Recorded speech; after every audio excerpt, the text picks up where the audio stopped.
that voice Okay. like? I see the little recording part. Okay, cool. Sometimes it like says the voice is like, we are recording. Oh, yep, yep. I like how deep you went there. That's accurate. Yeah, totally.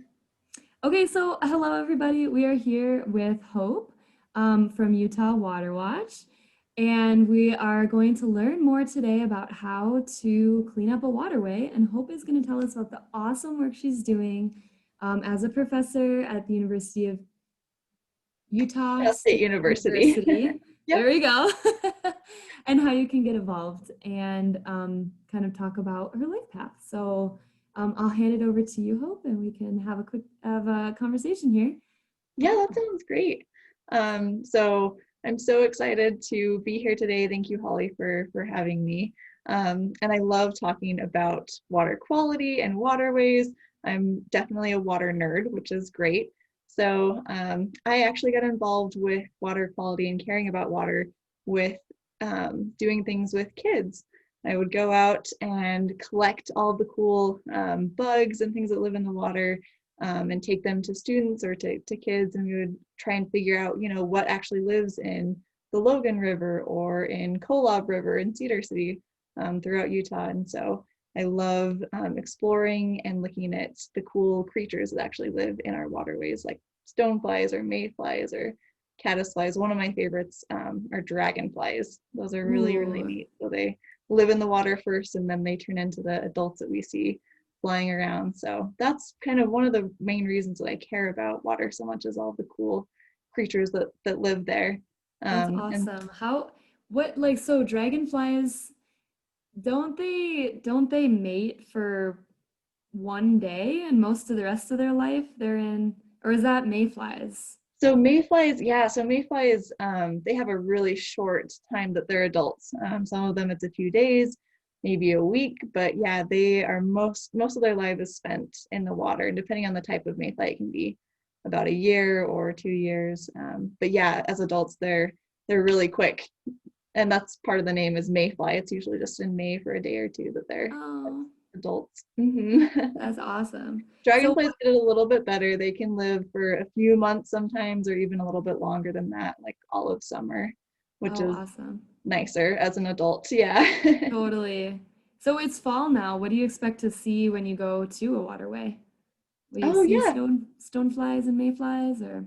Yeah. The great thing about these insects is that they have multi-year life cycles. And Mhm. so, pretty much anytime you go to a river, you'll be able to see some stage of these different animals. And so, you can even find the smaller dragonflies or stoneflies or mayflies, or and larger ones, depending on if it's right before spring and they're about to hatch to turn into the ones that we see flying around. You might see kind of the bigger versions. Ah, oh, super cool.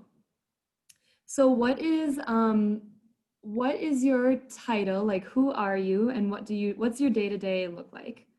Yeah, so I'm Hope Braithwaite, and I'm with Utah State University.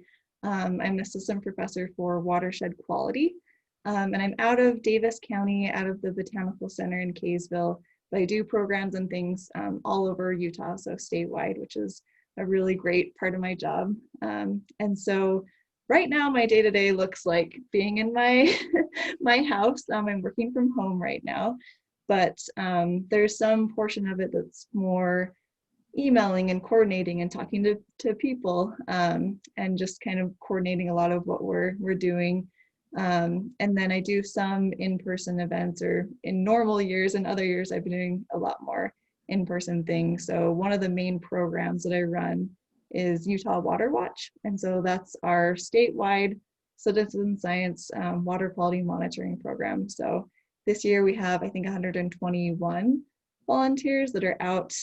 They go through a training with us, and then they're out monitoring at a lake or a stream, someplace that's actually really meaningful to them. Maybe it's a place they like to go and fish or have a picnic with their family, or someplace that they know and is close to home, but also a place that is important to collect water quality data. And we work really closely with the Division of Water Quality to figure out those sites and figure out where it would be really nice to have more eyes on the ground with volunteers, to check for E. coli or check for harmful algal blooms, those kinds of things. Oh, that's awesome. So, so let's say if you were a student and you wanted to go out and test the water quality, would that be interesting for people to know, like people higher up in the division of water quality, that do they, or how can a student become sort of a citizen Oh, for scientist in sure. this whole thing? Yeah, and the wonderful thing about Utah Water Watch is we also have teachers that are out there with their students, or we have family groups where students and younger children are getting involved in collecting water quality data, which is awesome. And yeah, basically going out and monitoring, it's really helpful just for us in terms of understanding a watershed and how it can even change seasonally. So you might go out in the springtime and it's May, and in Utah we have a lot of snow in our mountains, and when that snow melts, we get a lot more water in our rivers. So if you think of May, there's usually these high rivers and you see lots of water coming through. And it can look very different in the fall time. Maybe you just have a trickle, and especially in places I grew up in southern Utah, where there's a ton of water in May and June, and then by September, October, it's hardly there. It's a lot lower. And so just seeing those seasonal changes is really important, but also monitoring and looking at the how much oxygen is in the water. That's really important for the animals that live there. What the temperature is like, that can really influence how well animals do. If it gets, usually in our area, we're more concerned about it getting too hot for them. So that can really affect their metabolisms, how they're digesting their food, and how much oxygen is actually in the water. So if it's warmer water can't hold as much oxygen for the animals, so they need it nice and cool. But taking a look at all those really cool things, we do have volunteers that have found harmful algal blooms at sites, which we always want to know immediately, and we contact the Division of Water Quality, and they can send out people to monitor with better equipment, and then put up health watches or advisories depending on what the situation is. I see. So, yeah, speaking of like there being lots of snow in May, right? And then not a lot of snow come fall, right? We are now. I just recently learned that the water year ends in September and that Utah as a state is like 100% in a drought right now. We're like 77% of the capacity that we were before That's last year. great. I didn't even know that. That's awesome. Okay, I was reading an article That's that I great. found in Moab, and that's where they're talking about that. So, But yeah, it's interesting too. I don't know for sure, but I think one of the reasons too that water year ends in September is that's when the state fiscal year or the state year oh, ends. okay, So that it's makes like sense. I kind was of like, why does it a end in weird, yeah. September? But it's more with reporting and not a good reason, I think, for Uh, in terms of water. If it were up well, to like me, that we would does kind of be, bring up an interesting point, right? Like, it seems confusing to know where all the water is. Like, how do you even measure that, right? yeah. And there's a lot of, if you look on, so USGS, they have a lot of stream gauges. So if you go to a river and you see kind of this weird little metal thing off to the side that's still in the river, that's where they measure basically how fast the water is moving. So how much water is going by that certain spot every second. Oh, So okay. that gives people a lot better idea of kind of how much water is coming through an area at least. So you can have water in a stream, you can have water in a lake and a pond. Where else is there water? Oh yeah, everywhere.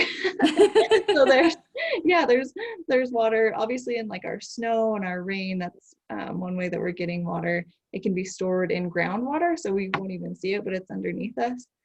There's also wetlands. If you kind of think of those marshy areas or places that aren't completely like a lake or a pond where there's water all of the time, but there's water most of the time in those areas.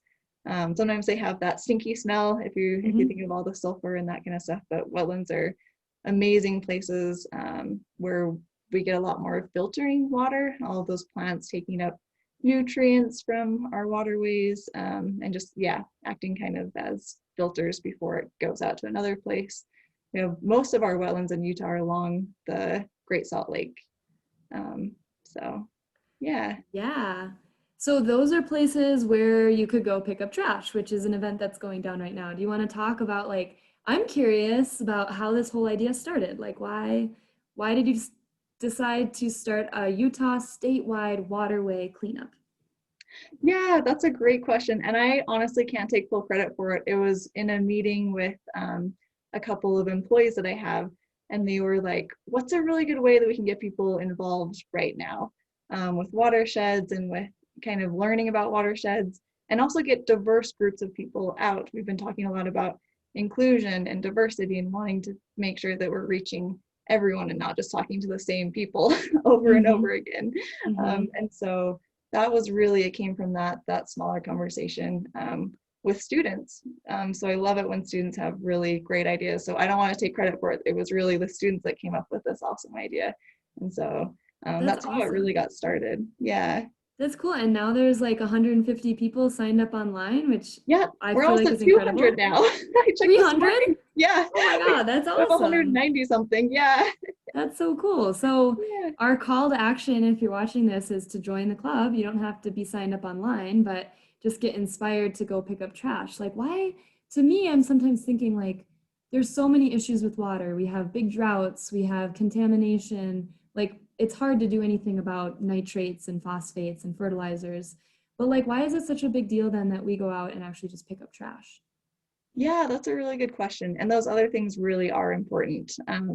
Figuring out nutrients and other types of pollution or thermal pollution too, if it's too hot or that kind of Mm, thing too. Those are definitely issues with our waterways. But this one is just such, I think in my mind, such a clear and simple, easy way to really help clean our waterways. And then also just learn more about them too. And so if you go to your local park and you don't have to be right at a waterway too to clean up. mhm. The really cool thing about living where we do is anywhere you are, you're in a watershed. Mm, So anywhere you are, the rain that falls there is going to eventually run off into a stream, a river, a pond, some type of area. So that can also happen with the trash too, right?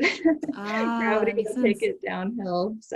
Mhm. So even if you drop your water bottle or if a wrapper flies out of your hand in one spot, eventually all that stuff will probably make its way down into one of our waterways. And so that's just such a really clear, simple, easy way to reduce plastics in our waterways, reduce metals, reduce a bunch of different things from this trash into our waterways. And then also, I hope you get to learn a little bit about wherever you're cleaning up, so you get to know that place a little bit more. Maybe the cool birds that you see there, or other animals, or notice the water. Is it really high this year? Is it low? Is there any type of smell when you get there? What does it look like? Mm. What's the color of the water? Just making observations, I think, is really important.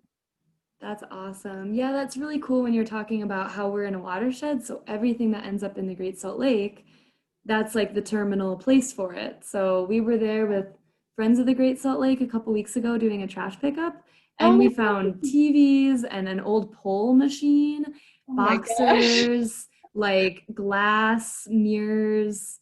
But then at the same time, we learned about the snowy plover that's out there and the pelicans that fly overhead. And then the sunset and the water turned pink, like velvety Oh pink. And I yeah. was like, this is another world. Like, this isn't even Earth. It's It's incredible. gorgeous. It's so gorgeous. That's amazing. Yeah.